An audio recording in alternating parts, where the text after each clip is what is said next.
শুভ Rakhi Purnima guys. আজকে দুপুর ready হয়ে ভাইকে রাখি পরিয়ে চললাম এখন কলেজ, কারণ কলেজে আজ আছে রাখি পূর্ণিমার উৎসব। তো বাইরে মেঘের অবস্থা খুবই খারাপ দেখতে পাচ্ছ, তো স্টেশনে এসে দেখতেই পাচ্ছ ট্রেন নেই, দাঁড়িয়ে আছি বোকার মতো।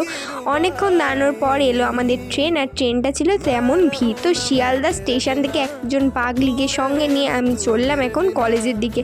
তো কলেজে এসে সবার সঙ্গে দেখা হয়ে গেলো, সব বন্ধুদের সঙ্গে অনেকক্ষণ বসে গল্প দিচ্ছিলাম। তারপর আমাদের মধ্যে উপস্থিত হলো নিয়ম নয়না বন্দ্যোপাধ্যায়। উনি এসেই আমাদের রাখি বন্ধন উৎসবটা শুরু করলো। তারপর উনি সবাইকে প্রথমে রাখি পরালো, তারপর আমরা সবাইকে রাখি পরাতে শুরু করলাম। উনি দেখতেই পাচ্ছ সবাইকে রাখি পরাচ্ছে, আর চারদিকটা না প্রচুর ভিড় হয়ে গেছিলো উনি রাখি পরাচ্ছে বলে।